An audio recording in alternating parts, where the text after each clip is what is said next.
గ్రంథం 17వ అధ్యాయము,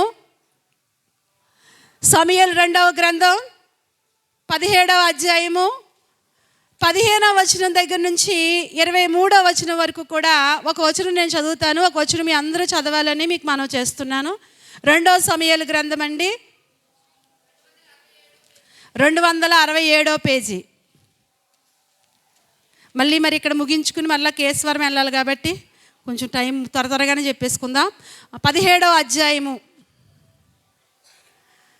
15వ వచనం దగ్గర నుంచి 23వ వచనం వరకు కూడా నేను ఒక వచనం చదువుతాను. మీరు అందరూ కలిపి ఒక వచనం చదవండి, చదవగలిగిన వాళ్ళందరూ.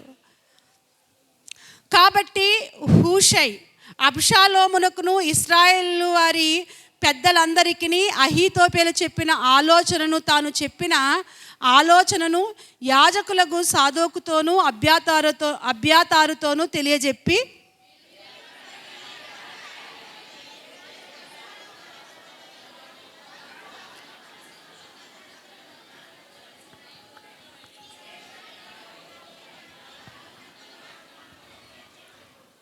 తాము పట్టణము తట్టు వచ్చిన సంగతి తెలియబడక యుండునట్లు యోనాతానును అహీమయస్సును రోగేల్ దగ్గర నిలిచి ఉండగా పనికత్తె ఒకటి వచ్చి హూషై చెప్పిన సంగతిని వారికి తెలియజేయగా వారు వచ్చి రాజైన దావీదుతో దాన్ని తెలియజెప్పిరి.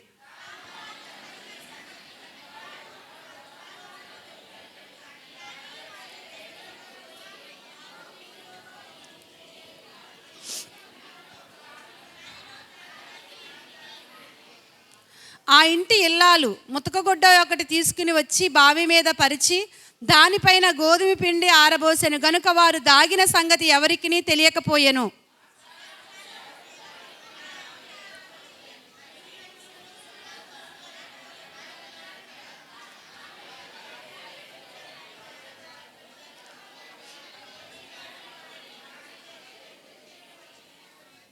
వారు వెళ్ళిన తర్వాత యోనాతానును అహీమయస్సును బావిలో నుండి బయటకు వచ్చి దావీదుని వద్దకు పోయి అహీతోపెలు అతని మీద చేసిన ఆలోచన తెలియజేసి, నీవు లేచి త్వరగా నది దాటవలసిందని అతనితో చెప్పెను.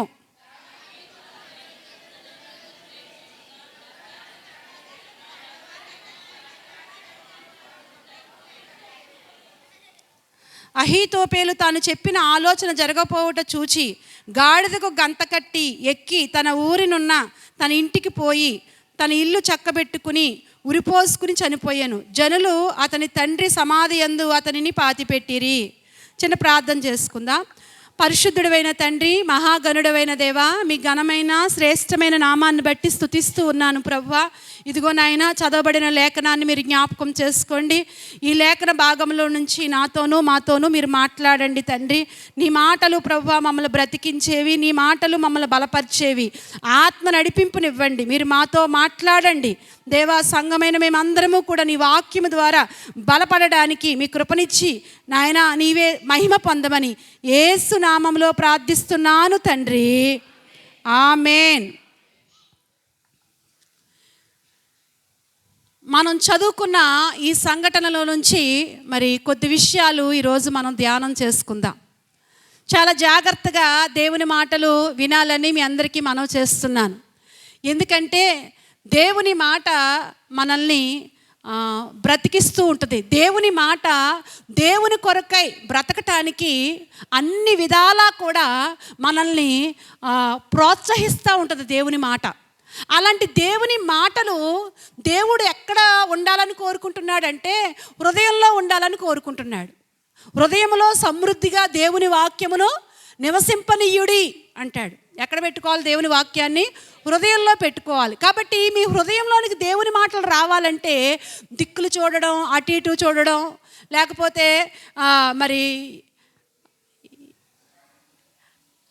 వెనక్కి ముందుకి చూడడం, ఇలాంటివి ఏమీ చేయొద్దు. దేవుని యొక్క వాక్యాన్ని శ్రద్ధ కలిగి దేవుడు నాతో ఏం మాట్లాడతాడు అనే ఆశతో కనుక మీరు విన్నట్లయితే కనుక ఈరోజు దేవుడు మాట్లాడతాడు. దేవుని స్తోత్రం. ఇక్కడ దావీదు యొక్క కుటుంబంలో జరిగిన సంఘటన చెప్తూ ఉంటాడు. దావీదు కుటుంబంలో, దావీదు జీవితంలో నిజంగా ఎన్నో పోరాటాలు, బయట రకరకాలైన పోరాటాలు. బయట పోరాటాలు అట్టుంచండి, కుటుంబంలో కూడా పోరాటమే, కొడుకుతో పోరాటం. కొడుకైన తన కుమారుడైన అబ్షాలోము మరి తండ్రి మీద వ్యతిరేకంగా లేవడం, తండ్రి ఉండగానే సింహాసనం మీద తను కూర్చోవాలని దురుద్దేశంతో ఇశ్రాయేలు ప్రజల్ని తన వైపుకు తిప్పుకోవటానికి ప్రయత్నం చేస్తూ, అదే సమయంలో మరి దావీదు దగ్గరున్న అహీతోపేలు కూడా దావీదు దగ్గర మంచి సలహాకర్తగా ఉండేవాడు. అంటే ఒక రకంగా చెప్పాలంటే ఒక మంత్రిగా. దావీదు రాజుగా ఉన్న టైంలో అహీతోపేలు మరి ఏదైనా ఒక ఆలోచన ఇస్తే ఆ ఆలోచన ఎలా ఉండేదో తెలుసా? అక్కడే రాస్తాడు. అక్కడ ఏమంటాడంటే చూడండి, ఒక్క ఆలోచన కనుక ఆయన ఇస్తేనంట ఎలా ఉండేది అంటే 15వ అధ్యాయంలో అనుకుంటా, 15వ అధ్యాయంలోన 17వ అధ్యాయంలోనే ఆయన ఆలోచన ఇస్తేనంట అది దేవుని దగ్గర నుంచి పొందుకున్నట్టుగా ఉండేదంట. ఏమండి, దేవుడి దగ్గర నుంచి సలహా తీసుకుంటే ఎలా ఉంటుందో అలా ఉండేదంట. చూడండి 23వ వచనం చదవండి, 16-23. 16-23 రెండో సమూయేలు గ్రంథం 16-23. ఆ దినములలో అహీతోపేలు చెప్పిన ఏ ఆలోచన అయినను ఒకడు దేవుని యొద్ద నుండి విచారణ చేసి పొందిన ఆలోచన అయినట్టు ఉండేను. చూడండి, ఈ అహీతోపేలు యొక్క ఆలోచన అంట ఏమంటే చాలా స్ట్రాంగ్గా ఉండేదంట. ఇలాంటి అహీతోపేలు ఇప్పుడు ఒకప్పుడు దావీదు పక్షాన ఉండేవాడు. ఇప్పుడు దావీదు కుమారుడైన అబ్షాలోం పక్షంగా వెళ్ళిపోయాడు. అబ్షాలోం పక్షంగా వెళ్ళిపోయి దావీదు మీద కుట్ర చేసే ఆలోచన చెప్తున్నాడు. ఎలా కుట్ర చేయాలో చెప్తున్నాడు. అబ్షాలోమా, ఇదిగో నీవు ఈ టైంలో నీ తండ్రిని ఇలా చేస్తే తరిమి కొట్టగలదు. ప్రజలందరూ ఇదిగో నీ పక్షంగా ఇలా చేరతారు, అప్పుడు నీవు సింహాసనం మీద కూర్చోవచ్చు అని ఈ యొక్క అహీతోపేలు ఏమండి దావీదు మీద కుట్రతో కూడిన సలహాను అబ్షాలోముకి ఇచ్చాడు. అయితే మనం చదువుకున్న దానిలో హూషై ఉన్నాడు. ఆయన పేరేం పేరు? హూషై. ఈ హూషై కూడా ఒక మంచి సలహాదారియే. అహీతోపేల సలహాలు ఇచ్చే అనుభవం కలిగిన వాడు, ఈ హూషై కూడా అలాంటి సలహాలు ఇచ్చే అనుభవం కలిగిన వాడు. అయితే ఇప్పుడు దావీదు తండ్రి కొడుకు చేసిన ఆ కుట్రను బట్టి సింహాసనం వదిలి కుటుంబ గౌరవాన్ని కాపాడుకోవడానికి ఎదురు తిరిగితే ఏమండి, కొడుకు పెద్ద లెక్క కాదు. ఏమండి, సింహాన్ని చంపినవాడు, ఎలుగుబండిని చంపినవాడు, గొలియాతుని చంపినవాడు, ఏమండి కొడుకు ఒక లెక్క ఎదురు తిరిగితే. కానీ ఏమంటే పెద్దలు అంటారు కదా, కడుపు చించుకుంటేనంట కాలు మీద పడద్దంట. అలాగా దావీదు కుటుంబ గౌరవాన్ని కాపాడుకునే విషయంలో చాలా జ్ఞానం కలిగినవాడు. అందుకే ఇక్కడ ఆ కుట్రలో నుంచి తప్పించుకోవడానికి ఆయన పారిపోతున్నాడు. రాజ్యాన్ని వదిలి దావీదు పారిపోతున్నాడు. పారిపోతున్న సమయంలో హూషై ఇంకా చాలామంది, కొంతమంది దావీదు నువ్వు ఎక్కడుంటే మేము కూడా అక్కడే ఉంటాం అని దావీదుతో పాటు ప్రయాణం చేస్తూ వచ్చారు. ఆ టైంలో హూషై కూడా వెళ్తున్నాడు. దావీదు కూడా వెళ్తుంటే దావీదు అంటాడు, నువ్వు రావద్దు, నువ్వు నా కూడా వస్తే మళ్ళీ నాకు భారంగా ఉంటావు, కాబట్టి నువ్వు రావద్దు, కానీ అబ్షాలోము మరి దగ్గర ఏం జరుగుతుందో అవి నాకు తెలియజేయి, సరిపోద్ది అన్నాడు. దేవుని స్తోత్రం. సరే అని ఎప్పుడైతే దావీదు ఆగిపోమని చెప్పాడో వెంటనే ఇక్కడ ఏమండి హూషై ఆగిపోయి అబ్షాలోము యొక్క అందుబాటులో ఉన్నాడు. ఇప్పుడు అహీతోపేలు ఆలోచన చెప్పాడు. సరే, ఆ ఆలోచన విన్నాడు అబ్షాలోము. తర్వాత హూషైను కూడా పిలిచాడు. పిలిచినప్పుడు ఈ హూషై కూడా ఆలోచన చెప్పాడు. ఏమండి, ఆలోచన చెప్పిన విషయాన్ని మనం ముందు చూసుకుందాం. అయితే ఇక్కడ మనం చదువుకున్న ఈ లేఖన భాగంలో ఏమండి కొంతమంది పేర్లు మనం చదువుకున్నాం కదా, ఆ పేర్లు కొంతమంది పేర్లలో ఉన్న భావాలని మనము ఈ రోజున ధ్యానం చేసుకుందాం. మొట్టమొదటిగా ఏమండి దావీదు పక్షపు వారు, అబ్షాలోం పక్షపు వారు, రెండు గుంపులు. ఎవరి పక్షం? దావీదు పక్షం. రెండవదిగా అంటే ఒక పక్షం ఏంటంటే సమాధానపు పక్షం, మరొక పక్షం ఏంటంటే అల్లరి జనముతో కూడిన పక్షం. ఏమంటే ఒక పక్షం ఏంటి? సమాధానం, మరొక పక్కన అల్లరి, గొడవలు. ఏమండి ఎలా గొడవ పెట్టుకుందాం, ఎలా పోట్లాడదాం. దేవుని బిడ్డలుగా ఏమండి దేవుని వాక్యంలో కూడా ఒకటి ఏంటంటే దేవుని రాజ్యం స్థాపించబడాలి. దేవుని రాజ్యం ఏమండి ఈ భూమి మీద స్థాపించబడి దేవుని రాజ్యం కట్టబడాలి అని దేవుడు పోరాడుతుంటే సాతానుడు అనుకుంటాడు తన రాజ్యాన్ని స్థాపించుకోవాలి. దేవుడు ఏమనుకుంటున్నాడు? తన రాజ్యాన్ని స్థాపించాలనుకుంటున్నాడు. సాతానుడు తన రాజ్యాన్ని స్థాపించాలనుకుంటున్నాడు. ఇప్పుడు దేవునికి సాతానికి ఏంటండి? పోరాటం. ఇప్పుడు మనం సమాధాన పక్షముగా ఉన్నవారిగా ఉంటే దేవుని పక్షపు వారమై ఉంటాం. ఏమండి అల్లరి పక్షంగా, ఏమండి సమాధానాన్ని కూల్చే పక్షంగా, గొడవలకు కారణంగా ఉంటే మనం ఎవరి పక్షం అయిపోతాం? అబ్షాలోం పక్షం, అంటే సాతాను పక్షం అయిపోతాం. ఇప్పుడు మనము అల్లరికి కారణంగా ఉంటున్నామా? అభ్యంతరాలకి కారణంగా ఉంటున్నామా? సమాధానానికి కారణంగా ఉంటున్నామా? దేవుని బిడ్డలుగా మనం ఎప్పుడూ కూడా అల్లరికి, జగడాలకి, కొండాలకి ఎలా ఉండాలి? మనం దూరంగా ఉండాలి. దేవుని స్తోత్రం. అప్పుడే దేవుని రాజ్యం స్థాపించబడుతుంది. కానీ కొంతమందికి సమాధానం ఇష్టం ఉండదు. ఏమండి ఎక్కడున్నా కానీ వారు గొడవలకు మూలమైపోతారు, అభ్యంతరాలకు మూలమైపోతారు. అందుకనే యేసు ప్రభు ఇలాగ అన్నాడు, అభ్యంతరాలు రాక మానవు కానీ ఎవరి వల్ల వస్తాయో వాళ్ళకి శ్రమ అన్నాడు. నీవు ఒక గొడవకి కారణం కాకూడదు. మనము కలహప్రియులుగా ఉండకూడదు. సామెతల గ్రంథంలో ఒక మాట మీకు చూపిస్తాను చూడండి. 20వ అధ్యాయం 3వ వచనం చదవండి. 20వ అధ్యాయం సామెతల గ్రంథం 3వ వచనం. కలహమునకు దూరముగా నుండుట నరులకు ఘనత, మూర్ఖుడైన ప్రతి వాడును పోరునే కోరును. దేవుని స్తోత్రం.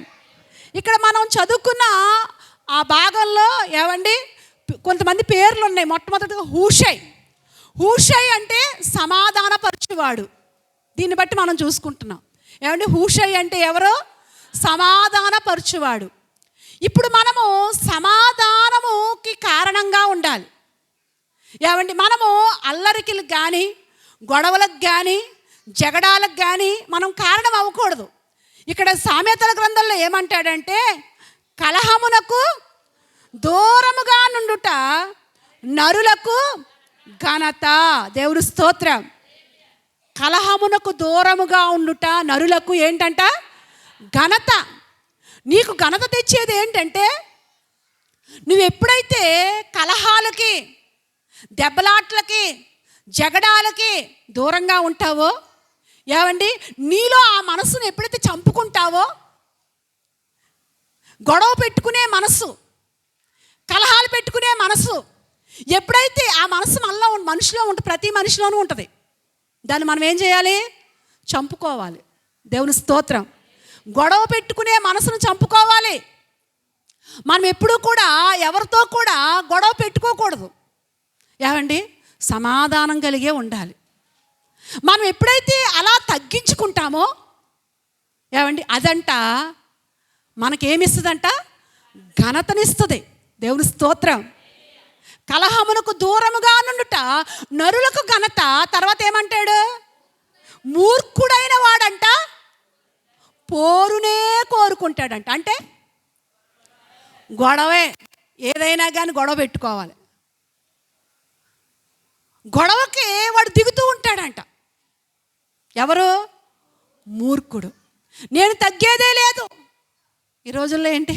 నేను తగ్గేదే లేదు, నేను తగ్గను. నేను ఎందుకు తగ్గాలి? అందుకే నేను కుటుంబాలు విచ్ఛిన్నం అయిపోతున్నాయి. ఏమండి, భార్యాభర్తల మధ్యలో విడాకులు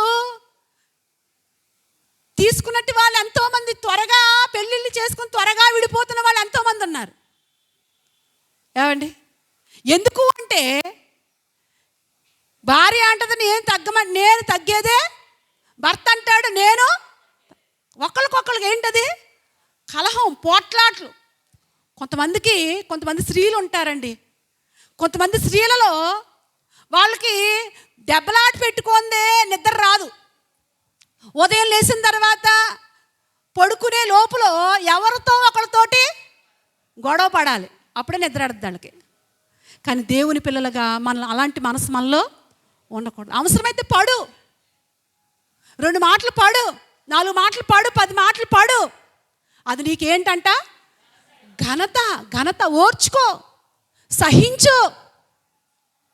బైబిల్లో ప్రసంగి గ్రంథంలో అంటాడు, ఓర్పంట గొప్ప ద్రోహ కార్యాలు జరగకుండా ఆపేస్తుందంట.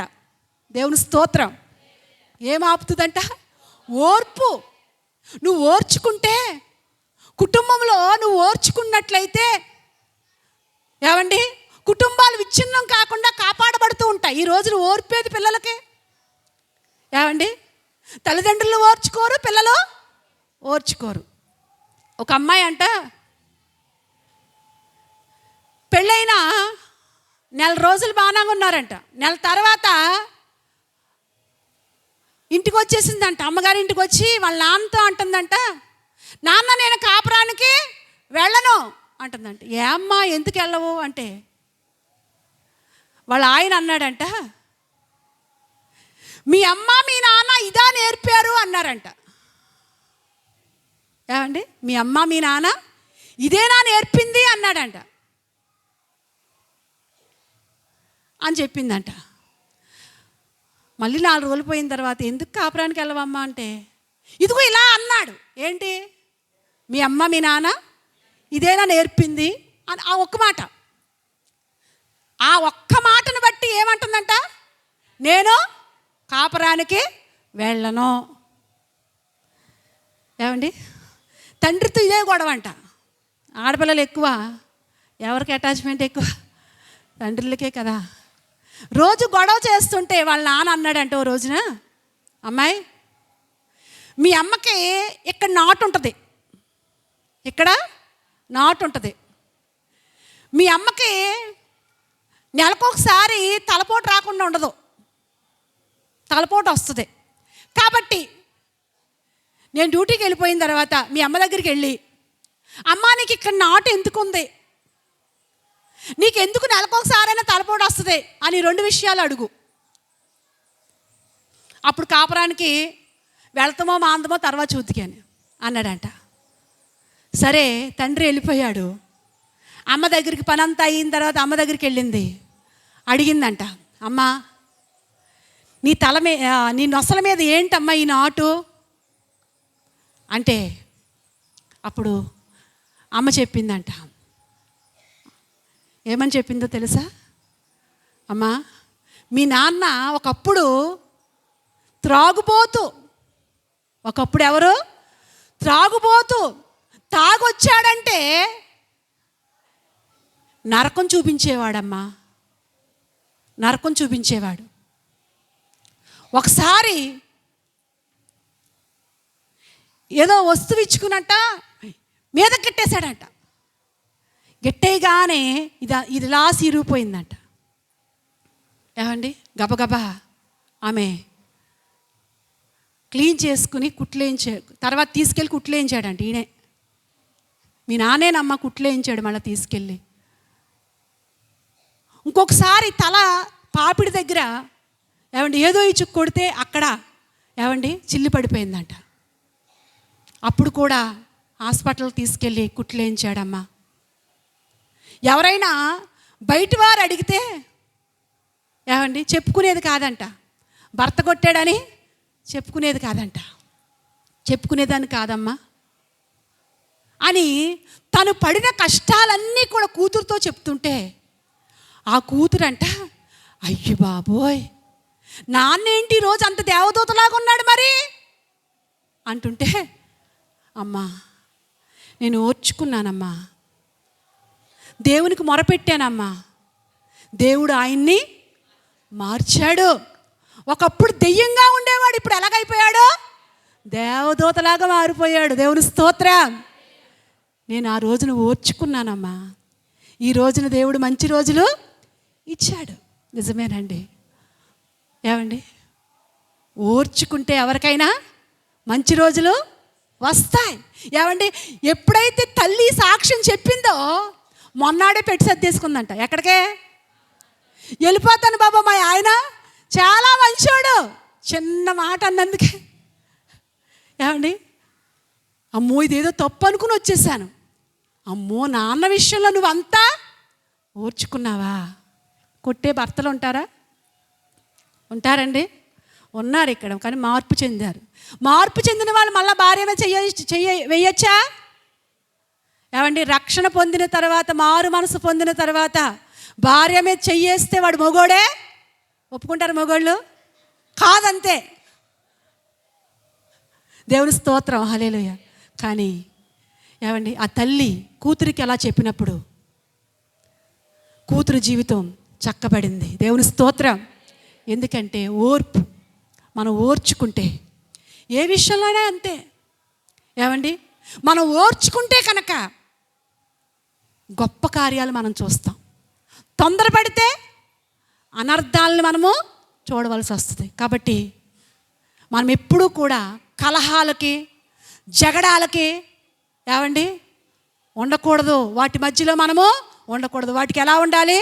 దూరంగా ఉండాలి. ఈ 2024 సంవత్సరంలో ఒకవేళ అలాంటి కలహాల్లో, ఏమంటే అలాంటి అభ్యంతరాల్లో మనం ఉన్నామేమో ఒకలుగా, కానీ నూతన సంవత్సరం రాబోతుంది. ఏమండి, మార్పు చెందుదాం, మార్పు చెందుదాం. సంవత్సరం వెంబడి సంవత్సరం మనం ముందుకు వెళుతున్నామంటే మన సమాధికి ఒక అడుగు ముందుకి దగ్గరికి వచ్చేస్తున్నాం. కాబట్టి మార్పు చెందుదాం. మనం ఎక్కడున్నా కానీ సమాధానం కలిగేటట్లుగా ఉందాం. దేవుని స్తోత్రం.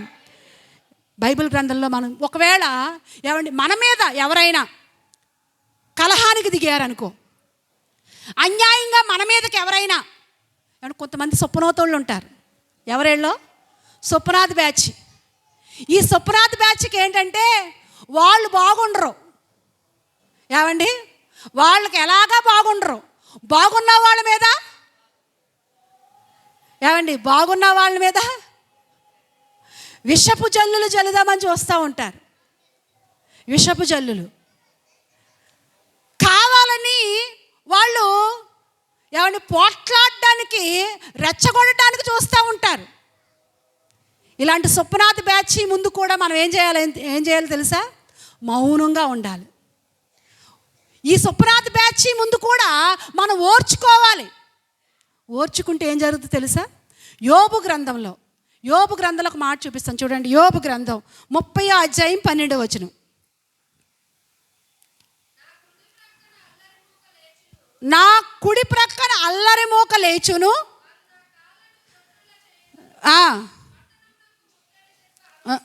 వేసినట్లు చాగింతురు, వారు నిరాధారులైనను ఏమండి నా మార్గములను పాడు చేయుదురు, అధికముగా కలగజేయుదురు. చూడండి, ఒక జల గండి గుండా, ఒక జల గండి గుండా ప్రవాహం వచ్చినప్పుడు వారు వచ్చేదరు, ఆ వినాశనములో వారు కొట్టుకుని పోవుదురు. చాలండి.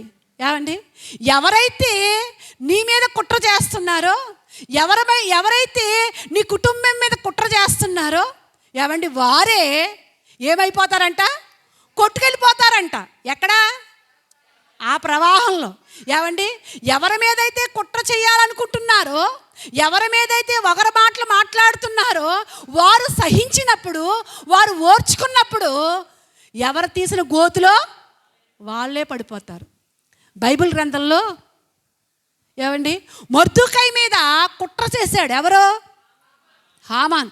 మొర్దుకై ఒక్కడి మీద కాదు, మొత్తం యూదులందరిపైన కుట్ర చేశాడు.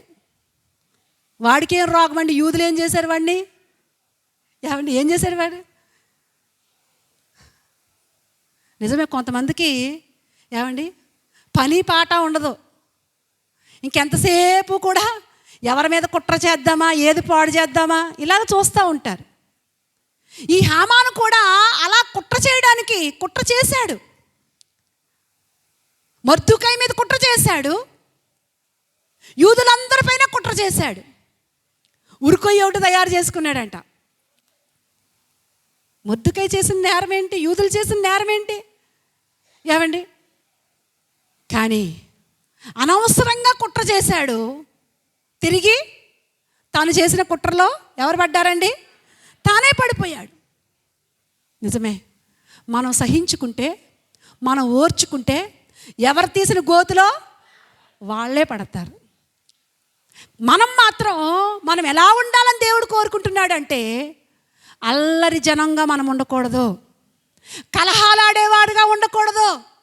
ఏమండి ముడిపెట్టేసుకుని, కొంతమంది చూడండి ముడెట్టేసుకుని దోపేసుకుని రా, ఈ బ్యాచ్ కాదు మనది. దేవుని స్తోత్రం. ఏమండి సమాధానం, తగ్గింపు, ఓర్చుకుందాం. ఇది ఈ బ్యాచ్లో మనం ఉండాలి. అప్పుడు దేవుడు మన పక్షమై ఉంటాడు. దేవుని స్తోత్రం. దావీదు పక్షంగా దేవుడు ఉన్నాడు. ఏమండి హూషై ఎంత సమాధాన కారకుడుగా ఉన్నాడంటే బైబిల్ గ్రంథంలో మనము చూస్తూ ఉంటాం. నిజమేనండి, నిజంగా దావీదు కుటుంబం సమాధానం కలిగిన కుటుంబం. కానీ ఆ సమాధానం కలిగిన కుటుంబంలో ఒకడు బయలుదేరాడు. వాడెవడో? అబ్షాలోము.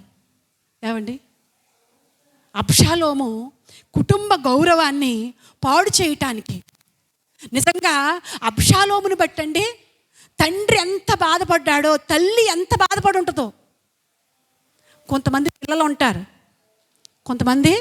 పిల్లలు ఉంటారండి, నిజంగా వాళ్ళని పెంచి ఒక వయసు వచ్చేసరికి తల్లికి తండ్రికి గుండె కోతగా ఉంటారండి కొంతమంది పిల్లలు. నిజంగా వాళ్ళ కొరకు తల్లిదండ్రులు ఎంత కష్టపడి వాళ్ళని పెంచుతారండి. ఎన్ని రాత్రులు నిద్ర మానేసి తల్లి పెంచింది బిడ్డల్ని. ఎంత బాధ్యత కలిగి తండ్రి బిడ్డను పోషించాడు. కానీ ఒక వయసు వచ్చేసరికి ఎలా మారిపోతున్నారో తెలుసా ఈ రోజున పిల్లలు? గుండెకు కోతగా మారిపోతున్నారు. అయ్యో వీడిని కనకపోయినా బాగుండునే, వీడు పురిట్లో చచ్చిపోయినా బాగుండునే అని ఏడుస్తున్న తల్లిదండ్రులు ఎంతమంది లేరండి ఈ రోజున? ఏమండి పిల్లలు జాగ్రత్త. తల్లిదండ్రులు ఏడ్పించేవారుగా ఉంటున్నారేమో, తల్లిదండ్రులకి గుండె కోతగా ఉంటున్నారేమో, అవమానకరంగా ఉంటున్నారేమో. జాగ్రత్త. ఏమండి తల్లిదండ్రులు ఎప్పుడూ కూడా సంతోషపరిచేవారిగా ఉండాలి. తల్లిదండ్రులు బిడ్డలను బట్టి ఏం చేయాలండి? సంతోషించాలి. యోహానుని బట్టి అంట, బాప్తిసమిచ్చి యోహాను బట్టి ఒక మాట రాయబడి ఉంటుంది అక్కడ. ఏమండి తల్లిదండ్రులు సంతోషించారంట, ఆ బిడ్డను బట్టి అందరూ రిఫరెన్స్లు తీస్తే టైం అయిపోద్ది. కాబట్టి నిన్ను బట్టి నీ తల్లిదండ్రులు సంతోషించాలి, నిన్ను బట్టి సంఘం సంతోషించాలి, నిన్ను బట్టి ఏమండి నీ ఇరుగు పొరుగువారు, నీ కుటుంబస్తులు సంతోషించాలి. మరి ఎవరి బిడ్డలు సంతోషిస్తున్నారా? మీ తల్లిదండ్రులు సంతోషిస్తున్నారా? నీ సంఘం సంతోషిస్తుందా నిన్ను బట్టి? లేకపోతే అమ్మో వాడు చాలా డేంజరు, వాడు చాలా భయంకరమైన వాడు అని ఒకవేళ సంఘం నిన్ను చూసి ఏమండి భయపడుతుందేమో. తల్లిదండ్రులు ఒకవేళ నిన్ను బట్టి వాళ్ళు శోకానికి గురైపోయారేమో. ఆలోచించుకో.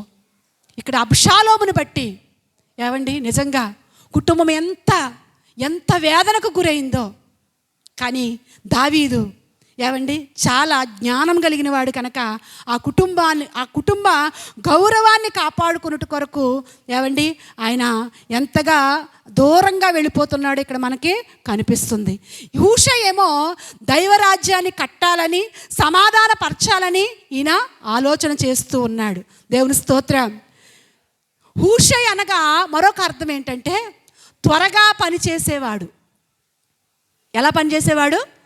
త్వరగా పనిచేసేవాడు. నిజమే, దేవుని బిడ్డలు కొన్ని విషయాల్లో త్వరపడాలి, కొన్ని విషయాల్లో నిదానించాలి. దేవుని స్తోత్రం. ఏమండి దేవుని బిడ్డలు కొన్ని విషయాల్లో ఎలా ఉండాలి? త్వరపడాలి, కొన్ని విషయాల్లో నిదానించాలి. ఏ విషయంలో నిదానించాలి? కోపపడే విషయంలో నిదానించాలి. ఏ విషయంలోనమ్మా? కోపపడే విషయంలో ఏం చేయాలి? నిదానించాలి. మరి నిదానిస్తున్నామా? ఏమండి కోపపడే విషయంలో చాలామంది నిదానించరు. ప్రతిదానికి కూడా కోపమే, ప్రతి చిన్నదానికి కోపమే, ప్రతిదానికి కూడా కోపిష్టితనంతో ఉంటారు. ఏమండి కోపిష్టంట ఇసుక భారం ఎలాంటిదో కోపముతో మండేవాడు కూడా కుటుంబానికి అంత భారంగా ఉంటాడంట. కుటుంబంలో ఒక కోపిష్టి ఉన్నాడంటే కుటుంబం అంతటికి చాలా బాధగా ఉంటాడంట.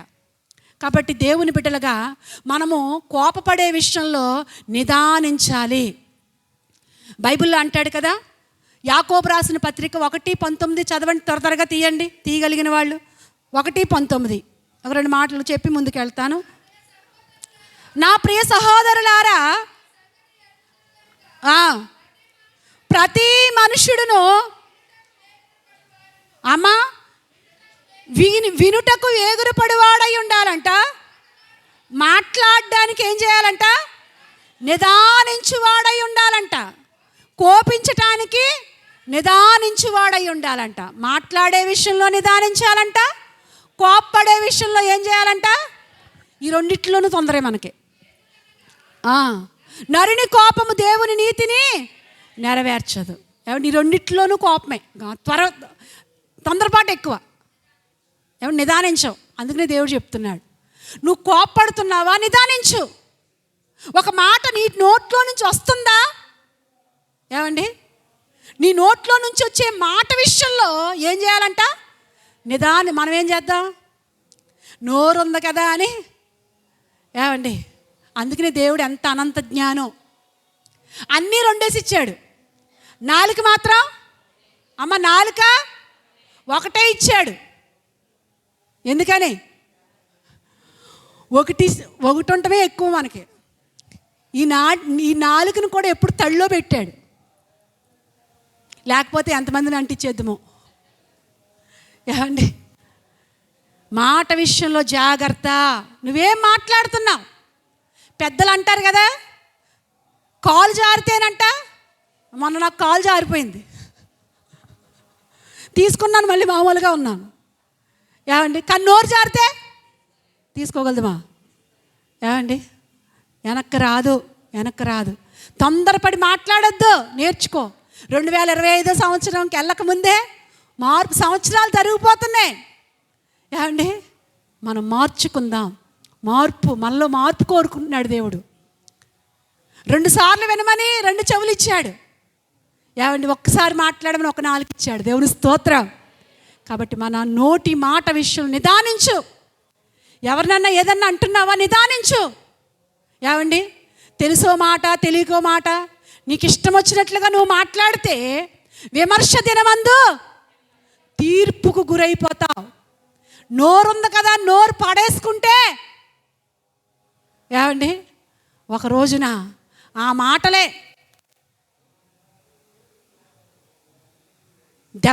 దేవుడేసే దెబ్బలకు కారణమైపోతాయి. దేవుని చేతలు దెబ్బలు తినొద్దు. మన నోటి మాట విషయంలో జాగ్రత్త కలిగి ఉందాం. మోషే కాని మాట మాట్లాడాడంట. అందుకని దేవుడు ఏమన్నాడంట, కానాను చూస్తావు కానీ, కీర్తనల గ్రంథంలో అంటాడు కాని మాట మాట్లాడు. ఏంటా కాని మాట? ద్రోహులారు, చిన్నదే అది.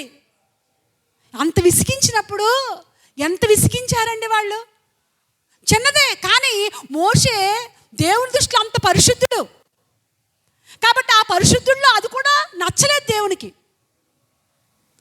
అది కూడా నచ్చలేదు. కాబట్టి దేవుని బిడ్డలుగా మన నోటి మాట విషయంలో నిదానించాలి.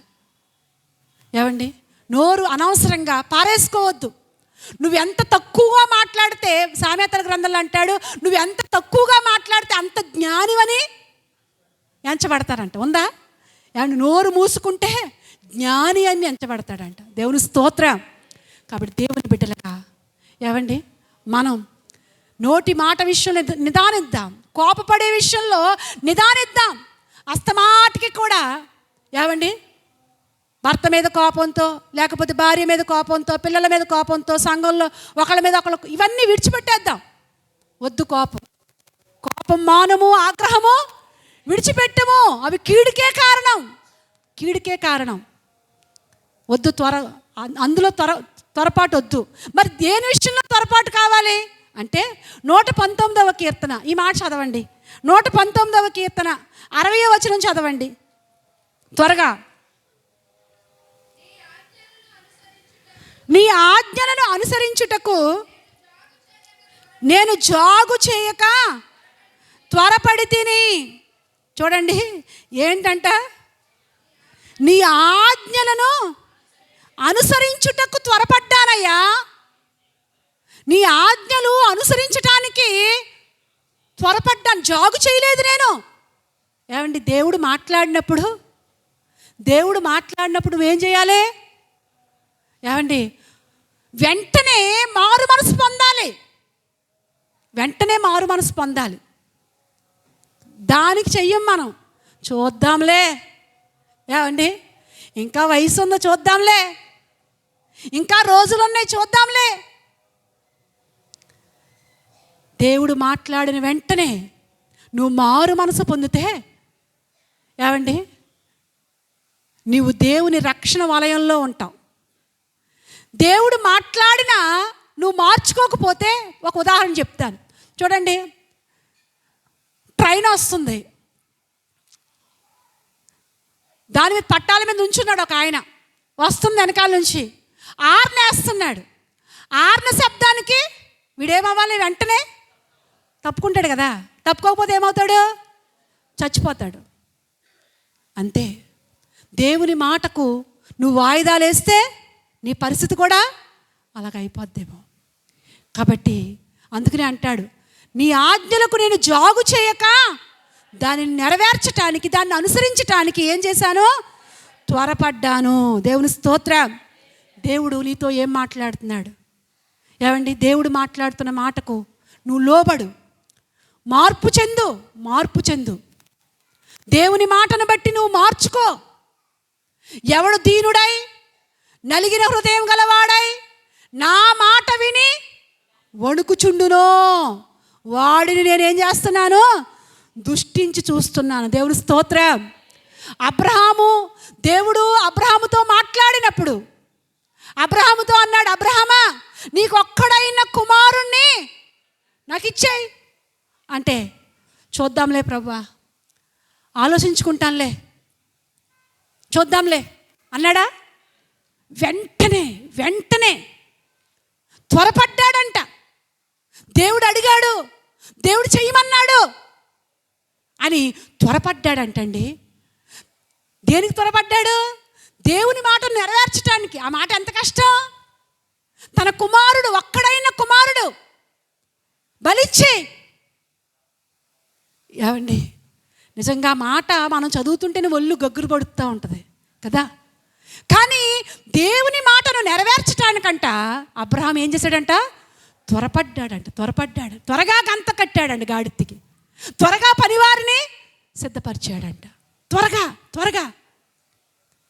ఏమండి, అందుకే అబ్రహాము విశ్వాసులకు తండ్రి. అందుకే అబ్రహాము భూలోక వంశములన్నీ కూడా ఆశీర్వదించబడడానికి ఒక సాధనం. దేవుని స్తోత్రం. నిజమే, దేవుని మాట విని చెడిపోయిన వాడు ఎవరో ఉండరు. దేవుని స్తోత్రం. దేవుని మాటకు నువ్వు లోబడితే అందులో ఎంతో ఆశీర్వాదం ఉంది. దేవుని మాట విని దాన్ని చేయడానికి నువ్వు త్వరపడాలి. దేవుడు ఏం మాట్లాడుతున్నాడు నీతో? ఏమండి, ఆ మాటలు నెరవేర్చడానికి నువ్వు త్వరపడాలి. అంతేగాని కోపగించుకోవడానికి త్వరపడకూడదు, మాట్లాడడానికి త్వరపాటు కాదు. దేవుని మాటలు నెరవేర్చడానికి త్వరపడు. రెండవదిగా ఇర్మియా గ్రంథంలో 9వ అధ్యాయంలో 17వ వచనం చదవండి. ఇర్మియా 9:17, 9వ అధ్యాయం 17వ వచనం. ఇర్మియా గ్రంథం 9:17 త్వరగా. సైన్యములకు అధిపతియగు యెహోవా ఇలాగు సెలవిచ్చుచున్నాడు, ఆలోచించుడి, రోదనము చేయు స్త్రీలను పిలువను కనుగొనుడి, వారిని పిలువనంపుడి, తెలివిగల స్త్రీలను కనుగొనుడి, వారిని పిలువనంపుడి.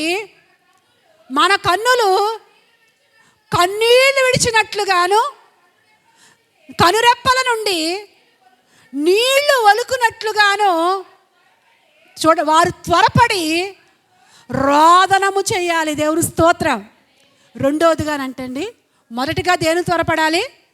దేవుని మాటను నెరవేర్చడానికి త్వరపడాలి. రెండవదిగా దేనికి త్వరపడాలి? ప్రార్థన చేయటానికి, రోదనము చేయడానికి. ఏమండి, రోదనము చెయ్యాలి. ఎందుకో తెలుసా?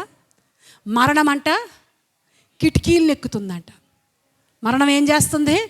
కిటికీలను ఎక్కుతుంది. యవనస్తులు లేకుండా, పసిబిడ్డలు లేకుండా పాడు చేయాలని మరణము కిటికీలను ఎక్కుతుంది.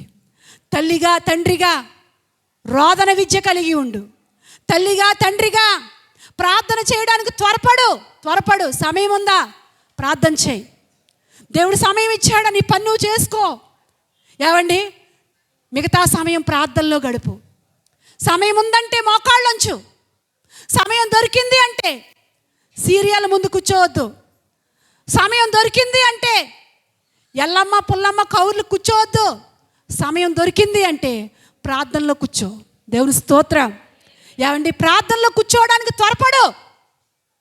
ప్రార్థన పరిస్థితులను మారుస్తుంది. అది సాతానుకు తెలుసు. సాతానుకు వాక్యాలన్నీ తెలుసు. అందుకే నిన్ను ప్రార్థన చేయనివ్వడం.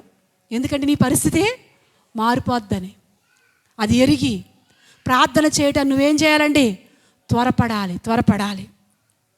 ఆనాడు ఐగుప్తులో ఇశ్రాయేలు ప్రజలు ఉన్నప్పుడు మరణం అంట ఐగుప్తీయుల ఇళ్ళల్లో అందరి ఇళ్ళల్లోకి వెళ్ళిందంట. కానీ ఇశ్రాయేలు ప్రజల ఇళ్ళల్లోకి మాత్రం వెళ్ళలేదు. ఎందుకని?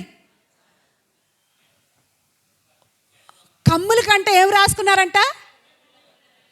గొర్రె పిల్ల యొక్క రక్తం. ఏమండి, ఈ రోజున నీ కిటికీకి నీ కన్నీళ్ళనే, ఏమండి, నీ కన్నీటి దారలు నీ ఇంటి కిటికీకి కట్టబడాలి. దేవుని స్తోత్రం. ఆ కిటికీలో నుంచి మరణదోత నీ పిల్లల మీదకి రాకుండా, ఏమండి, నీ కుటుంబం మీదకి రాకుండా నీ కిటికీకి కన్నీటి ప్రార్థన కట్టుకోవాలి. దేవుని స్తోత్రం. నీ ఇంటిలో అలా కన్నీటితో ప్రార్థన చేసే వాళ్ళు ఉండాలి. నీ ఇంటిలో అలా మొరపెట్టే వాళ్ళు ఉండాలి. అలా మొరపెట్టడానికి నువ్వు త్వరపడు. ఏమండి, మొరపెట్టడానికి త్వరపడాలంట. వాక్యాన్ని నెరవేర్చడానికి ఏం చేయాలి? త్వరపడాలి అని ఇక్కడ దేవుని వాక్యంలో రాయబడింది. తర్వాత మనం చదువుకున్న లేఖన భాగంలో అక్కడ బహూరీము అని కనబడుతుంది. ఉందా అక్కడ? మనం చదువుకున్న మూలవాక్యంలో ఏమండి, బహూరీము అనే ప్రాంతానికి వెళ్ళారు వాళ్ళు. ఏమండి, బహూరీము అనే ఆ మాటకు అర్థం ఏంటంటే యవ్వనస్తులు అని అర్థం. ఏమండి, బహూరీము అంటే అర్థం ఏంటి? యవ్వనస్తులు. నిజమే. ఎవరు కావాలి దేవునికి అంటే యవ్వనస్తులే కావాలి. యవ్వనస్తులు కావాలి. బైబిల్ ఒక మాట అంటాడు, యవ్వన కాలమందు కాడిపోయుట నరునికి మేలు అంటాడు. కాబట్టి నీ యవ్వనం దేవుని యొక్క బలిపీఠం మీద నువ్వు పెట్టి, ఏమండి, నువ్వు దేవుని బలిపీఠం మీద యవ్వనాన్ని పెడితే దేవుడు తన చేతుల్లోకి తీసుకుని వాడుకోవడం ప్రారంభిస్తాడు. దేవుని స్తోత్రం. ఎందుకంటే యవ్వనస్తుల మీదే సైతాన్ టార్గెట్ పెడుతున్నాడు. దేవుడు కూడా యవ్వనస్తులను కోరుకుంటున్నాడు. ఏమండి, యవ్వన కాలంలో యవ్వన వయసు ఎలాంటిదంటే ఏం చెయ్యాలన్నా చేయగలిగిన వయసు యవ్వన వయసు. యవ్వన కాలం దాటిపోయిన తర్వాత ఏమండి ఏదన్నా చెయ్యాలని చేయగలదుమా? కాళ్ళు కూడరావు, చేతులు కూడరావు, కళ్ళు ఏమి కూడరావు కదా, ఏమండి. కానీ యవ్వన కాలంలో సాతానుడు ఏం చేస్తాడో తెలుసా? దేవునికి దూరం చేయటానికి అనేకమైన యవ్వన ఇచ్చలు, యవ్వన కోరికలు హృదయంలో పెట్టి, ఏమండి, సాతానుడు వశపరుచుకోవడానికి చూస్తూ ఉంటాడు. అయితే యవ్వన కోరికలు నిన్ను, ఏమండి, లాగుతున్నాయో అవి క్రీస్తు బలిపీఠం మీద నువ్వు పెట్టి ఆ ఇచ్చల్ని చంపుకుని దేవుని కొరకు యవ్వన కాలంలో నువ్వు నిలబడ్డావనుకో, ఏమండి, ఒకరోజు వస్తుంది. ఆ రోజు నువ్వు కుటుంబం ఎంతో ఆశీర్వాదకరంగా సమాజంలో ఉంటారు. దేవుని స్తోత్రం. యవ్వన కాలంలో నీ ఇష్టం వచ్చినట్లు బ్రతికితే తర్వాత కాలంలో నువ్వు ఎంత ఏడవలసి వస్తుందో తెలుసా? ఏమండి, బైబిల్ గ్రంథంలో నిండు యవ్వనాన్ని దేవుని బలిపీఠం మీద పెట్టి, ఏమండి, దేవుని కొరకు వారి యవ్వనేచ్చలను చంపుకున్నప్పుడు దేవుడు వారిని ఎంతగా వాడుకున్నాడండి. నేటి కాలంలో బైబిల్లోనే కాదు, నేటి కాలంలో యవ్వనస్తులను చూస్తే యవ్వన కాలంలో దేవుని కొరకు నిలబడిన వారు పరిచర్యలు అలా మిగిలిపోని. బక్సింగ్ గారు యవ్వన కాలంలో దేవుని చేత పట్టబడి దేవుని కొరకు నిలబడ్డాడు. ఈ రోజున బక్సింగ్ గారు స్థాపించిన సంఘాలు ఎన్నో. హోసన్న గారు, ఏవండి, అలా గొప్ప గొప్ప భక్తులండి యవ్వన కాలంలో. వాళ్ళే కాదు భక్తులు. నువ్వు కూడా యవ్వన కాలంలో దేవుని కొరకు నిలబడితే నిన్ను కూడా దేవుడు నీ స్థాయిలో వాడుకుంటాడు. దేవుని స్తోత్రం. ఒక రకంగా చెప్పాలంటే, ఏమండి, నేను దేవుని సేవలోకి వచ్చినప్పుడు నాకు 16 సంవత్సరాలు పూర్తయి ఏప్రిల్ 30కి పూర్తయినాయి. ఏమండి, నా వివాహం డిసెంబర్ 9వ తారీఖున జరిగింది. 17వ సంవత్సరం నాకు 16 పూర్తయి 17 వచ్చినాయి. నిండు యవ్వనంలో దేవుని సేవకు నన్ను నేను ఆయన పిలవలేదు, కానీ ఆయన నన్ను పిలుచుకున్నాడు. దేవుని స్తోత్రం. నేను దేవుణ్ణి ఏర్పాటు చేసుకోలేదు, కానీ ఆయన నన్ను ఏర్పాటు చేసుకున్నాడు. ఏమండి, నిండు యవ్వనంలో దేవుని యొక్క సేవలో అడుగుపెట్టిన తర్వాత ఇంకా పరిచర్యలో పరుగు. ఇప్పుడున్నంత స్పెషాలిటీలు అప్పుడు లేవు. మొయ్యేరులో వాక్యం చెప్పినప్పుడు మీరు ఎంతమంది ఉన్నారో ఎంతమంది లేరో నాకు తెలియదు, కానీ పాష్ గారు ఒక మాట చెప్పారు కదా. అక్కడ ఏం చెప్పారు సువార్తకి? ఏమండి, సైకిల్ మీద ఆరాధనకి వెళ్తున్నప్పుడు అప్పుడు రోడ్లు పుంతల్లాగా ఉండే, రోడ్లు లేవు అప్పుడు, పుంతలే. ఆ పుంతల్లో మోటార్ సైకిల్ కూడా లేవు ఆ రోజుల్లో. మోటార్ సైకిల్ అంటే ఏదో 1000 మందికి ఒకరికి ఉండేది అప్పట్లో. ఏమండి, అలాంటి రోజుల్లో పరిచర్యకి వెళ్ళినప్పుడు అబ్రామ్ గారు సైకిల్ ఎక్కినప్పుడు, ఏమండి, ఆయన ఎంతే ఉండేవాడు, నేను ఎంత ఉన్నాను కదా నేను. ఆయన ఏంటంటే పోనీ సీటు మీద కూర్చుని నన్ను ఎక్కించుకోవడానికి అలా తొక్కలేడు. ఆయన ముందు కూర్చోవాలి, అలాగ తర్వాత దక్కి కొంచెం దూరం వెళ్ళిన తర్వాత ఇలాగ ఊగిపోతూ ఉండేది. ఆ రోజుల్లో దేవుడి దయవల్ల సన్నంగా ఉన్నాను. సందమామ అంటే ఆ తేగలో సందమామ గురించి నాకు అప్పటి వరకు తెల్లదు, భాషగా చెప్పే వరకు. ఆ తేగలో సందమామలాగా ఉండేది, అలాగ సన్నంగా ఉండేదాన్ని నేను, చాలా సన్నంగా ఉండేదాన్ని. ఏమండి, నిజంగా ఆ యవ్వన కాలంలో దేవుని కొరకు అలా పరుగులు పెట్టడానికి దేవుడు ఎంతో కృప చూపించాడండి. ఈ రోజున ఎన్నో ఎసులుబాట్లు, ఎక్కడ చూసినా కాలు ఎలా పెట్టామంటే, ఏమండి, బండి అని ఒకళ్ళు, కారు అని ఒకళ్ళు, ఏమండి, ఆటో అని ఒకళ్ళు, ఇన్ని ఎన్ని ఎసులుబాట్లు. కానీ ఆ రోజున యవ్వన కాలంలో దేవుని కొరకు నిలబడినప్పుడు ఈ రోజున ఎవ్వరు ఏమండి అందరిలో కూడా ఒక ఉన్నతంగా దేవుడు చేశాడండి. ఒక ఉన్నతంగా ఇక్కడ 3 నెలలుండి వెళ్ళి ఆ ఊరు నిజంగా అందరి కళ్ళల్లో కూడా ఎంత ఆనందం అంటే, సొంత తల్లిదండ్రులు ఉంటే ఒక్క తల్లే ఒక తండ్రే, కానీ ఈ రోజున నిజంగా ఎంత ప్రేమ ఎంత ఆప్యాయత అంటే నిజమే. ఆ రోజున నిండు యవ్వనం దేవునికి సమర్పించుకున్నప్పుడు ఈ రోజున ఏమంటే అనేకల మధ్యలో ఒక ఆశీర్వాదకరంగా పెట్టుకున్నాడు. దేవుని స్తోత్రం.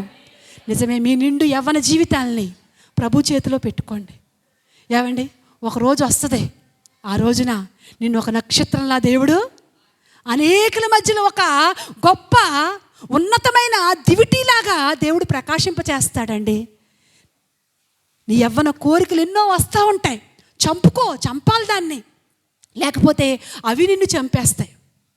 బైబిల్లో ఒక మాట అంటాడండి, కీర్తన గ్రంథంలో ఒక మాట చదువుతారా? 110వ కీర్తన 3వ వచనం చదవండి, నేను ముగించేస్తానులే. 110:3 దేవుని చిత్తమైతే ఇంకొక వారం చెప్పుకుందాం, లేకపోతే పూర్తి చేస్తాను. చూడండి 110:3 త్వరగా. యుద్ధ సన్నాహ దినమున నీ ప్రజలు అరుణోదయ ఇష్టపూర్వకముగా వచ్చెదరు, నీ యవనస్తులలో శ్రేష్ఠులు పరిశుద్ధాలంకృతులై మంచు వలె. దేవుని స్తోత్రం. చూడండి, నీ యవ్వనస్తుల్లోనంట ఎవరంట వెళ్ళు? శ్రేష్ఠులు. యవనస్తుల్లో లోకంలో ఎంతోమంది యవనస్తులు ఉన్నారు కదా, లోకంలో ఎంతోమంది యవనస్తులు ఉన్నారు. కానీ లోకంలో ఉన్న యవనస్తుల వలె కాదు నీవు. నీ యవ్వనము శ్రేష్టముగా ఉండాలి. దేవుని స్తోత్రం. నీ యవ్వనులలో శ్రేష్ఠులు. యవనస్తుడుగా ఉన్నావు నీవు, దేవుని దృష్టిలో ఎలా ఉండాలండి? శ్రేష్ఠుడుగా ఉండాలి. దానియేలంట శ్రేష్టమైన బుద్ధి కలిగిన వాడు, అతి శ్రేష్టమైన బుద్ధి కలిగిన వాడంట. యవ్వన కాలంలో నువ్వేం కలిగి ఉండాలి? శ్రేష్ఠుడుగా, శ్రేష్టమైన బుద్ధి, శ్రేష్ఠుడుగా ఉండాలి. నీ యవ్వనస్తుల్లో శ్రేష్ఠులు పరిశుద్ధాలంకృతులై. ఏ అలంకరణ అమ్మ? ఏ అలంకరణ? పరిశుద్ధ అలంకరణ. ఈరోజు యవనస్తులకి ఏ అలంకరణ? కోడిపెట్టల అలంకరణ. ఏమండి నెత్తి మీద కోడిపెట్టు పెడతారు, పెడుతున్నారా? ఆడవాళ్ళు ఏం తక్కువ కాదు. ఏమండి ఏ అలంకరణ? నువ్వే అలంకరణ అలంకరించుకుంటున్నావు? జాగ్రత్త. నీ యవ్వన కాలంలో నీ ఆశలేంటి? నీ విచ్చలవిడితనం ఏంటి? నువ్వెలా బ్రతుకుతున్నావు? దేవుణ్ణి కలిగి ఉన్న నీవు శ్రేష్ఠుడిగా బ్రతుకుతున్నావా? శ్రేష్ఠుడిగా బ్రతికాడు యోసేపు. అందుకే ఐగుప్తుకి ఏం చేశాడండి? రాజుగా చేశాడు. యేసు ప్రభు అంటున్నాడు, ఇదిగో మీరు రాజులైనా యాజక సమూహం. ఏమండి మిమ్మల్ని రాజుగా చేయాలి. రాజు అంటే ఏంటి? ఏలుబడి చేసేవాడు.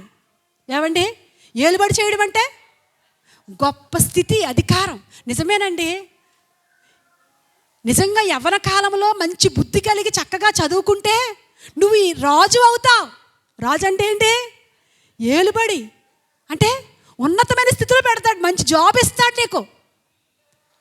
మంచి జాబులు చేసే వాళ్ళు ఎక్కడ ఉంటారంటే దేవుని బిడ్డల్లోనే ఉంటారు. దేవుడు ఇవ్వడా? ఇస్తాడు. కానీ యవ్వన కాలంలో కొంతమందికి పోయే కాలం ఉంటుంది. ఏ కాలం? పోయే కాలం. ఈ పోయే కాలం వచ్చినప్పుడు వాళ్ళకి చదువు మీద దృష్టి ఉండదు. దేని మీద కొంటదే? ఏ అమ్మాయిని సైట్ కొడదాం, ఏ అబ్బాయిని సైట్ కొడదాం, ఎవరు దొరుకుతారు? ఏమండి ఊరికి 10 మందిని పెడతా ఉంటారు. ఎంతమందిని? 10 మందిని లైన్లో పెట్టకుండా అలాంటి పోకిరి చేష్టోళ్ళు ఉన్నారండి. జాగ్రత్త, జాగ్రత్త.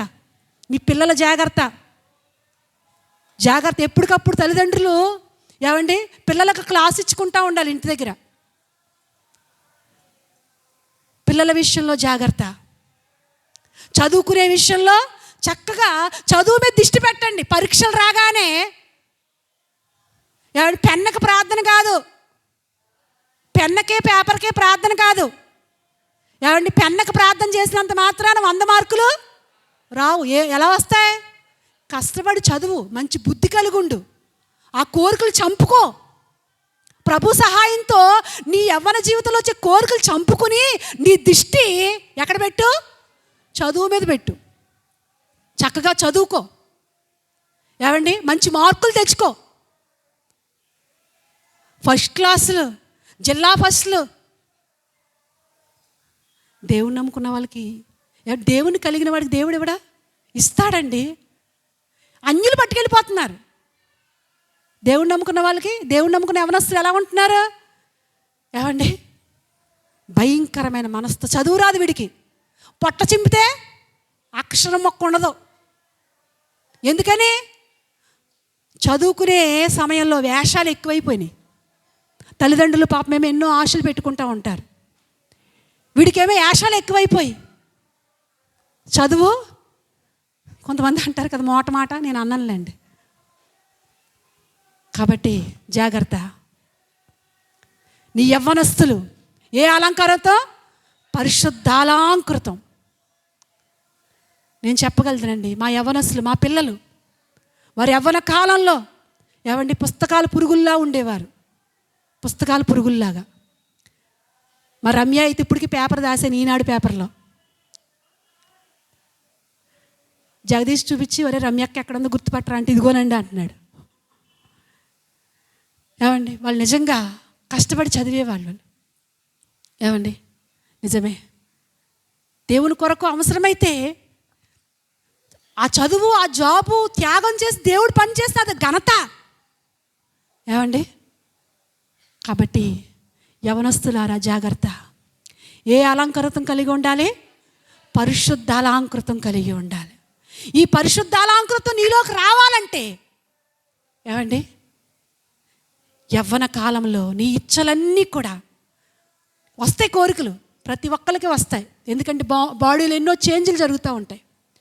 వస్తున్న ప్రతి ఇచ్చ కూడా ఎక్కడ పెట్టాలి? నువ్వు ప్రభు పాదాల దగ్గర పెట్టాలి. ప్రభువా, జయించే శక్తి నాకు దయచేయి అని ప్రభు సహాయం అడిగి చక్కగా నువ్వు చదువు మీద దృష్టి పెట్టు. దానియేలంట మంచి చదవని జ్ఞానం కలిగిన వాడు.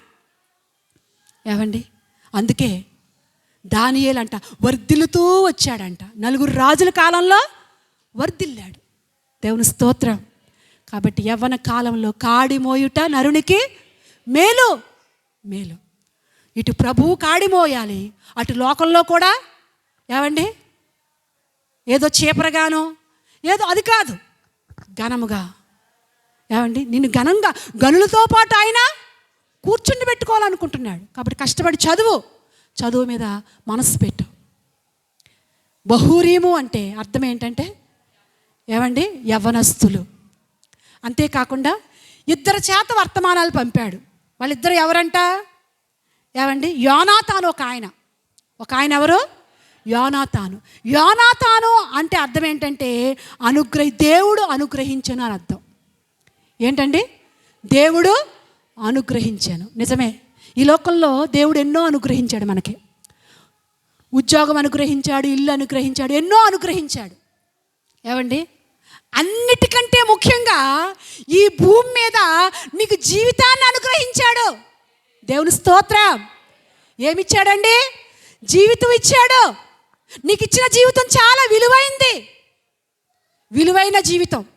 ఈ విలువైన జీవితాన్ని పోగొట్టుకుంటే మరలా ఇలాంటి జీవితం కొరకు నువ్వు ఎంత అరిచినా తిరిగి సంపాదించుకోలేవు. ఈ జీవితం ఒకటే.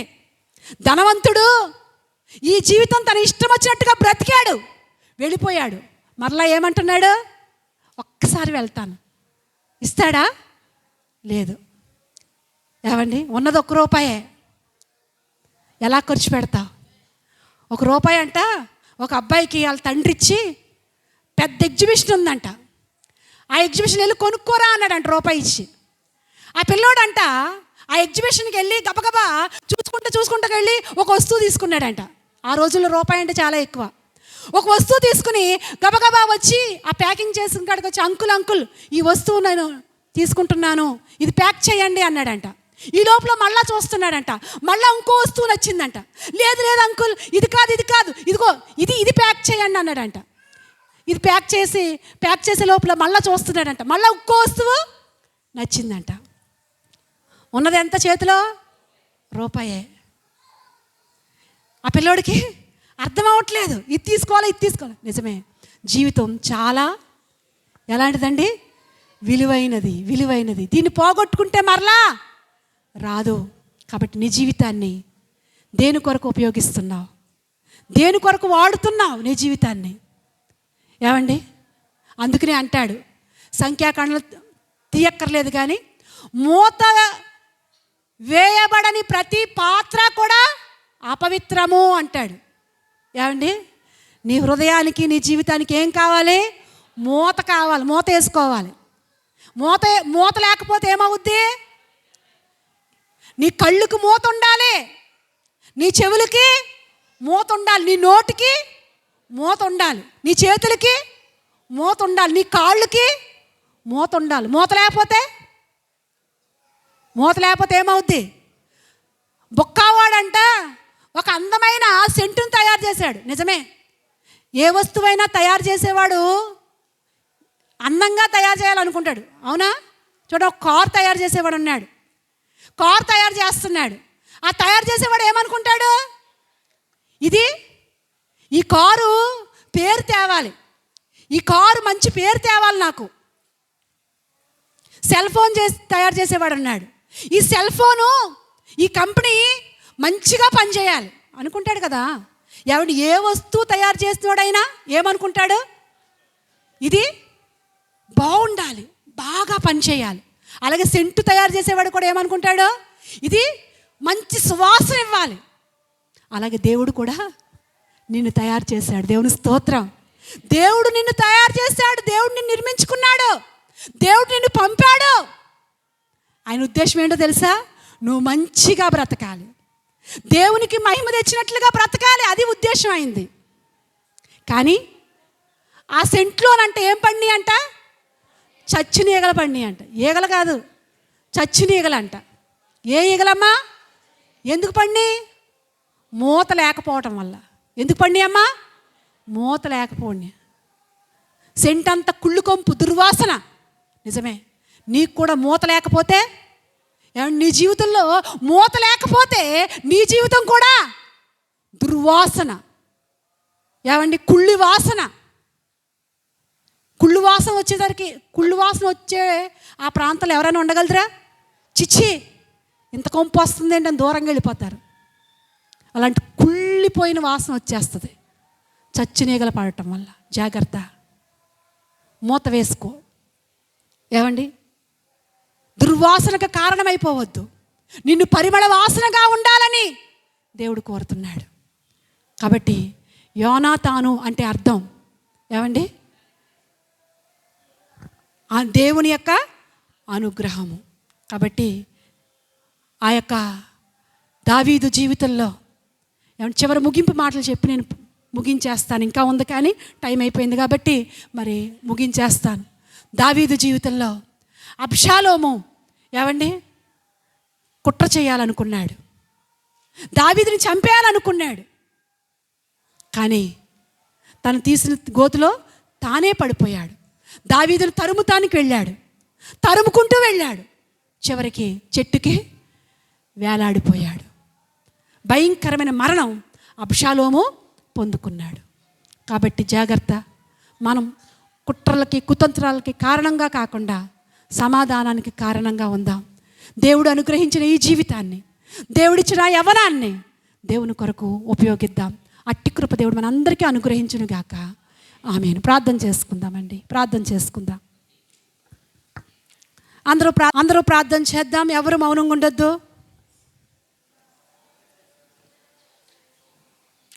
దేవుడు ఎన్నో విషయాలు మన ముందు పెట్టాడు.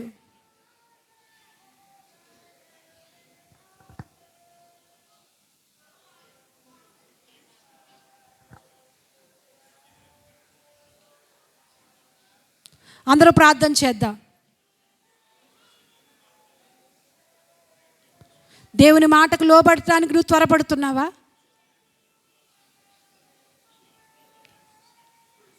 ప్రార్థించటానికి నువ్వు త్వరపడుతున్నావా? దేవుడు అనుగ్రహించిన జీవితం ఒకే ఒకటి. ఈ జీవితాన్ని నీ ఇష్టం వచ్చినట్లుగా వాడుకుంటే నష్టపోయేది నువ్వే.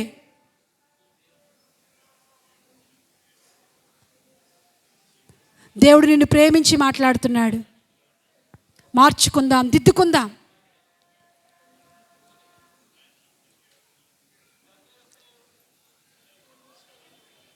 నీ యవ్వనస్తులు శ్రేష్ఠులు, పరిశుద్ధాలంకృతులు అంటున్నాడు. నిజమే. అలాంటి శ్రేష్టమైన యవ్వనస్తుడిగా నన్ను చెయ్యి ప్రభువా.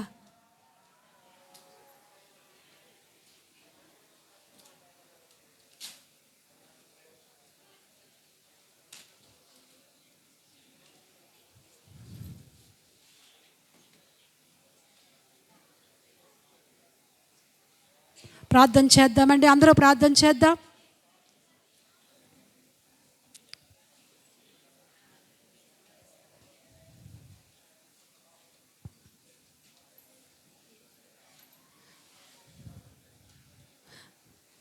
అందరూ ప్రార్థన చేస్తుండగా ఉమా వచ్చి చిన్న ప్రార్థన చేస్తాడు. అందరూ ప్రార్థనలో ఏకీపిద్దాం.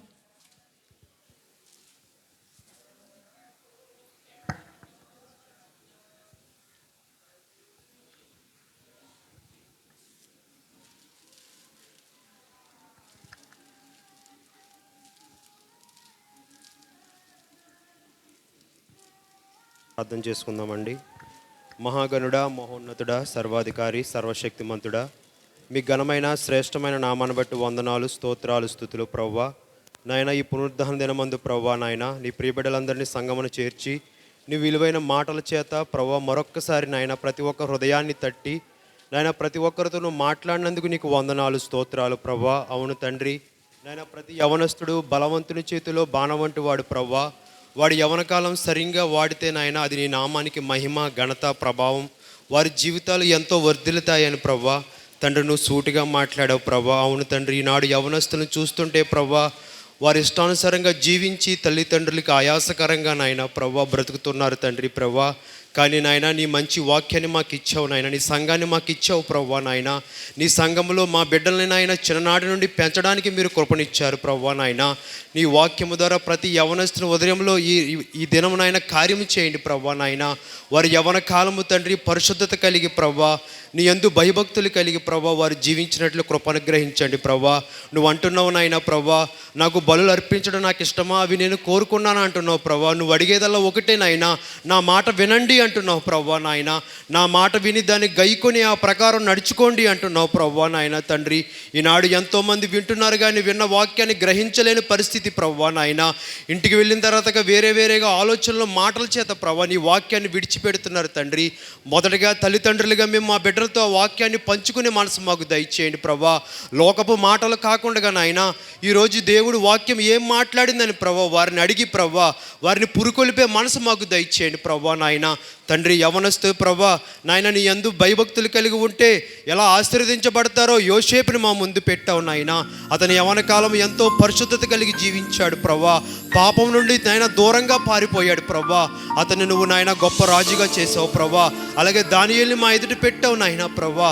ఆ విధంగా మా యవనస్తులైన బిడ్డల్ని ప్రభా, మా సంఘంలో ఉన్న ప్రతి యవనస్తులు ప్రభా నాయన నీ యందు భయభక్తులతో జీవించి నాయన తండ్రి ఇటు సంఘమునకు, సమాజమునకు, కుటుంబమునకు నాయన వారు మంచి వ్యక్తులుగా ఉన్నట్లు సహాయం చేయండి ప్రభా. ఈ 2024 సంవత్సరం ఆఖరి పునరుద్ధరణ దినంలో ప్రభా నువ్వు మాట్లాడిన ప్రతి మాట ప్రభా నాయన కొత్త సంవత్సరంలో అడుగుపెట్టినప్పుడు తండ్రి పరిశుద్ధత కలిగి నాయన ప్రభా నీ యందు ప్రభా ఇంకనూ ప్రభా మేము ఏం మార్చుకోవాలో మార్చుకొని ప్రభా నీ యందు భయభక్తులు జీవించినట్లు సహాయం చేయండి ప్రభా. అదేవిధంగా నాయన తల్లిదండ్రులు సన్మానించినట్లుగా ప్రభా, అవును నాయన తల్లిదండ్రులకి భారముగా మేము ఉండకూడదు ప్రభా నాయన. తండ్రి తల్లిదండ్రులకి నాయన ఆయాసకరంగా మేము ఉండకూడదు నాయన. వారు ఎంతో కష్టపడి మమ్మల్ని పెంచి పెద్ద చేసిన తల్లిదండ్రులు ప్రభా వారిని సన్మానించినట్లుగా, సన్మానించడం అంటే వారిని నాయన ప్రభా గౌరవించి వారికి కావలసిన విధానం చూసుకొని ప్రభా తండ్రి ప్రభా వారికి నాయన తండ్రి నాయన వృద్ధ సమయంలో ప్రభా వారికి కావలసినవన్నీ చూసుకున్నట్లుగా ప్రభా నాయన అటువంటి జ్ఞానం కూడా మాకు దయచేయండి ప్రభా. ఈ లోకంలో ఏది సంపాదించినా ఎంత సంపాదించినా మనుషుడు ఎలా బ్రతికినా ప్రభా వ్యర్థమే నాయన ప్రభా నాయన. అవును ప్రభా, ధనవంతుడు తను ఎంతో సంపాదించుకున్నాడు ప్రభా, తిన్నాడు త్రాగాడు సుఖించాడు ప్రభా, కానీ చనిపోయిన తర్వాత నరకంలో ఉన్నాడు ప్రభా. ఒక్క అవకాశం ఈ తండ్రి అంటున్నాడు ప్రభా. లేదు నాయన ప్రభా, ఈ లోకంలో మనుషుడు ప్రభా ఏమి సంపాదించినా నాయన ఎక్కడ ఉన్నా ఏమి నువ్వు చూడట్లేదు, కానీ నా మాట విన్నాడా లేదా అని చూస్తున్నావు ప్రభా. దాని కొరకు ప్రయాస పడ్డాడా లేదని చూస్తున్నావు ప్రభా. నాయన ఈ వాక్యము ద్వారా ప్రతి ఒక్కరు హృదయంలో కార్యము చేయండి ప్రభా. నాయన ఏదో అర్పించడం ఏదో చేయటం కాదు నాయన, నీ మాట వినాలి తండ్రి, నీ మాట కొరకు ప్రయాసపడాలి ప్రభా. దేవుడు నాతో మాట్లాడాడు కదా అని వెంటనే మనసు మార్చుకొని ప్రభా దాని కొరకు నాయన ప్రయాసపడే మనసు మాకు దయచేయండి ప్రభా. నాయన నీ మాటను గైకొని ప్రభా, అట్టి విధంగా మా జీవితాన్ని మార్చుకున్నప్పుడు నీ నామానికి మహిమ నాయన ప్రభా, నీ నామానికి మహిమ తెచ్చే బిడ్డలుగా నాయన ప్రతి ఒక్కరిని దర్శించండి ప్రభా. మా సంఘంలో ఉన్న ప్రతి కుటుంబాన్ని దీవించండి ప్రభా. నూతన సంవత్సరం అడుగుపెట్టేటప్పటికి ప్రతి ఒక్కరు సంతోషంతో సమాధానంతో అడుగుపెట్టే కృపను అనుగ్రహించమని నాయన ఈ దినమున నాయన ఈ వర్తమానం నాయన మాకు తెలియజేసినందుకు మీకు వందనాలు చెల్లిస్తూ మా ఆత్మీయ తల్లిదండ్రులను కూడా దీవించి ఆశీర్వదించి అనేక మంది కుటుంబాలని వాక్యాల చేత కడుతున్నారు ప్రభా, అనేక మంది జీవితాల్ని చక్కబెడుతున్నారు ప్రభా. ఈనాడు ఎంతోమంది నాయన నీ వాక్యము చేత ఆదరించబడుతున్నారంటే మంచి ఆత్మీయ తల్లిదండ్రులు మాకు ఇచ్చావు నాయన. అందుని బట్టి మిమ్మల్ని స్తుతిస్తున్నాం ప్రభా. వారు ఎంత బలహీనతగా ఉన్నప్పటికీ నాయన నీ వాక్యము కొరకు నీ పరిచయ కొరకు నాయన ప్రభా ప్రతిదీ పక్కన పెట్టి వారు ఎంతో ప్రయాసపడి నాయన మాలాంటి జీవితాల్ని కుటుంబాల్ని కడుతూ నాయన తండ్రి నీ నామానికి మహిమకరంగా వారు ఉంటున్నారు తండ్రి. వారికి కావలసిన ఆరోగ్యం ఇంకను దయచేయండి ప్రభా. నాయన వారు పడిన ప్రతి ప్రయాసను నాయన వ్యర్థము కాకుండా అనేకులు నాయన నూతన సంవత్సరంలో రక్షణ పొందే కృపను అనుగ్రహించమని విన్న వాక్యము ప్రతి ఒక్కరి హృదయంలో తండ్రి 60, 100 నాయన ఫలించినట్లుగా కృప అనుగ్రహించమని త్వరగా రాబోతున్న యేసయ్య పరిశుద్ధ నామమున ప్రార్థించి స్తుతించి అడిగి వేడుకొనుచున్నాను మా పరమ తండ్రి, ఆమేన్. కాబట్టి ఇక్కడ క్యాలెండర్లు ఉన్నాయి, కుటుంబానికి ఒకటి చొప్పున అందరూ కూడా తీసుకువెళ్ళాలని మీకు మనవి చేస్తున్నాను. ఇక్కడ క్యాలెండర్లు ఉన్నాయి, అయిపోయిన తర్వాత ఆశీర్వాద ప్రార్థన అయిన తర్వాత మీకు ఇస్తారు. కాబట్టి ఈ లోపల పరిశుద్ధుడైన తండ్రి నీకు వందనాలు స్తోత్రాలు తండ్రి. ఇదిగో నాయన మరి అనంతను తన భర్తను ప్రేమించి ప్రథమ సంతానంకి ఇచ్చిన కుమారుని బట్టి విజయ్ని బట్టి నీకు వందనాలయ్యా. ఇప్పుడని మీరు జ్ఞాపకం చేసుకోండి. మరి నాయన 15 సంవత్సరాలు పూర్తి చేసుకుని 16వ సంవత్సరంలోకి అడుగు పెడుతూ ఉంటుండగా ఇప్పుడని మీరు ఆశీర్వదించండి నాయన. దుష్టుడు కనులు ఇబ్బడిపై పడకుండా దేవా యవ్వన కాలంలో తండ్రి చక్కగా చదువుకుంటూ చదువు యందు శ్రద్ధ కలిగి ప్రభా మరింతగా ప్రభా తన యవ్వన జీవితంలో వచ్చిన ప్రతి కోరికను మీ పాదాల దగ్గర పెట్టి దాన్ని నాయన జయించటానికి అభిషేకాన్ని ఆత్మను నీ బిడ్డకి ఇవ్వండి. నీ కొరకు అక్కడికి వచ్చే బిడ్డగా ఆశీర్వదించండి. నీ కృపని బిడ్డకు తోడుగా ఉంచండి. ఈ సంవత్సరం అంతా కాపాడండి. ఎంతో నీ పరిచర్య అంటే ఆసక్తితో పరుగులు పెడుతూ చేస్తున్నాడు తండ్రి. దుష్టుడు ఏ విధంగా కూడా నీ బిడ్డ మనసును చెరపకుండా తండ్రి ఇదిగో ప్రభా ప్రతి విషయంలో కూడా మూత వేయబడిన పాత్రగా నీ బిడ్డ జీవించటానికి నీ బిడ్డని మీరు ఆశీర్వదించమని పిల్లలిద్దరిని కూడా మీ చేతులకు అప్పగించుకుంటున్నాం. రక్షణ కొరకు వారు సిద్ధపడుతుంటుండగా ఎటువంటి ఆటంకాలు లేకుండా సహాయము చేయమని యేసు నామములో ప్రార్థిస్తున్నాను తండ్రి, ఆమేన్, ఆమేన్. పరిశుద్ధుడైన తండ్రి మీకు వందనాలయ్యా. ఇంతవరకు జరిగిన ఆరాధన అంతటినీ కూడా మీరు ఆశీర్వాదకరంగా జరిగించుకున్నందుకు కృతజ్ఞతలు. విత్తబడిన వాక్యం కొట్టుకెళ్ళిపోకుండా ప్రతి హృదయంలో కూడా అది ఫలించటానికి కృపనివ్వండి దేవా. నీ వాక్యం ద్వారా మా కుటుంబాలని మా జీవితాలని కట్టుకుంటూ ఈ రాజ్య వ్యాప్తి కొరకై మేమందరము పాటుపడేవారిగా ఉండడానికి మమ్మల్ని ఆశీర్వదించండి. ఇదిగో చిన్న బిడ్డ మొదలుకుని పెద్దవారి వరకు నీ కృప ఆశీర్వాదాలతో మీరు నింపుకోమని. ఎవరైతే అనారోగ్యంతో నీ సందుకొచ్చారో వారికి ఆరోగ్యం ఇవ్వండి. ఎవరైతే సమస్యలతో వచ్చారో విడిపించండి. ప్రతి కుటుంబానికి శాంతి సమాధానం నెమ్మదిని దయచేయండి. ఇదిగో నాయన మరి ఇక్కడ ముగించుకుని ఆయా ప్రాంతాలు వెళ్తుండగా మీరు తోడుగా ఉండండి. 3 గంటల సువార్తలోను 6 గంటల సువార్త కూడికలో కూడా మీరు తోడయండి. సమస్త మహిమలు మీరు పొందమని యేసు నామములో ప్రార్థిస్తున్నాను తండ్రి, ఆమేన్. తండ్రి అయిన దేవుని ప్రేమ, కుమారుని యొక్క యేసుక్రీస్తు కృప, పరిశుద్ధాత్మ కన్యన సహవాసం ఎప్పుడు ఎల్లప్పుడు కూడిన మనకును ఇలలోక పరిశుద్ధులకును సదాకాలము తోడై కడవరకు నడిపించి ఆదరించును గాక, ఆమేన్, ఆమేన్. అందరికీ వందనాలండి.